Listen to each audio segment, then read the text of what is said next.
សាលារៀនសុវណ្ណភូមិគឺជាផ្ទះរបស់អ្នកពូកែជំរាបសួរខ្ញុំឈ្មោះរតនាបញ្ញាវតីគឺជាអតីតសិស្សនិទេស A នៃសាលារៀនសុវណ្ណភូមិទីតាំងតាខ្មៅទី3ក្នុងឆ្នាំសិក្សា2024-2025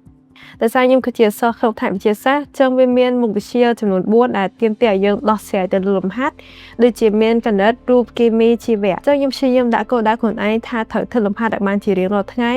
ដូចជាមួយថ្ងៃធ្វើឲ្យបានយ៉ាងណាក៏2-3លំហាត់ដែរយើងក៏ត្រូវព្យាយាមធ្វើលំហាត់វិញ្ញាសាបាក់ឌុបឆ្នាំចាស់ៗផងដែរដោយសារវិញ្ញាសាទាំងអស់ហ្នឹងគឺគេពាក្យច្រើនយកមកចេញឡើងវិញនៅក្នុងឆ្នាំដែលយើងប្រឡងទោះបីថាវាអត់ដូចគ្នា 100% ក៏វាមានលំនាំស្តៀងគ្នាអីដែរចំណុចទី2គឺការទិញមេរៀនខ្ញុំពិតជាណែនាំឲ្យអ្នកទាំងអស់គ្នាទិញមេរៀនចាប់ពីដើមឆ្នាំសិក្សាទៅគឺទិញឲ្យបានយ៉ាងណាមួយថ្ងៃបាន2-3សំណួរគឺវាល្អដោយសារយើងអាចសល់ពេលវេលាច្រើននៅចុងឆ្នាំហើយយើងអាចចេះមេរៀនបានច្រើនថែមទៀតកន្លឹះទី3គឺណែនាំឲ្យអ្នកទាំងអស់គ្នាស្វែងយល់អំពីការប្រឡងបាក់ឌុបឲ្យកាន់តែច្បាស់តកតងមួយការប្រឡងថាគេមាន rule អីគេខ្លះហើយយើងត្រូវរៀបចំខ្លួនមិនខ្លះដូចពេលប្រឡងអញ្ចឹងគឺគេមានកំណត់ពេលវេលាសម្រាប់មុខវិជ្ជានីមួយៗអញ្ចឹងយើងត្រូវយល់អំពីពេលវេលាទាំងអស់ហ្នឹងហ្វឹកហាត់លំហាត់យើងឲ្យតន់ជាមួយនឹងពេលវេលាហ្នឹងទើបល្អចំពោះសិស្សថ្នាក់ទី12ក្នុងឆ្នាំនេះដែលត្រូវនឹងប្រឡងបាក់ឌុបនៅពេលខាងមុខខ្ញុំណែនាំឲ្យអ្នកទាំងអស់គ្នាខិតខំសិក្សាពីឥឡូវទៅកុំទុកដល់តែមួយខែមុនប្រឡងទៅខំរៀនព្រោះវាអត់ល្អសម្រាប់យើងទេវាធ្វើឲ្យយើងភ័យតក់ស្លន់តក់ក្រហល់ហើយមានសម្ពាធក្នុងការសិក្សាអញ្ចឹងទៅហើយ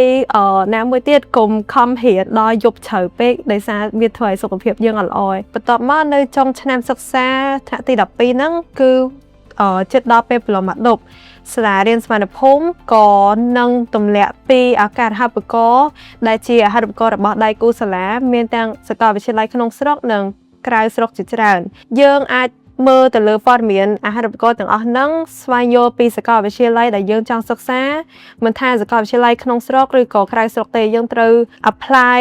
ទាំងពីរជំរើសហ្នឹងគឺគាត់នឹងតម្លាក់ link ឬក៏ form ឲ្យយើងបំពេញជ្រើសរើសនៅសាកលវិទ្យាល័យហ្នឹងតែពេលដែលយើងបំពេញហើយ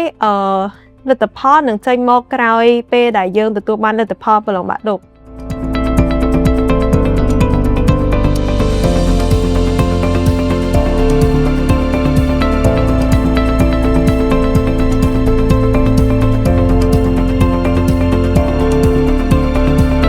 សាលារៀនសុវណ្ណភូមិជាសាលាចំណេះទូទៅខ្មែរធំជាងគេនិងល្អជាងគេនៅកម្ពុជា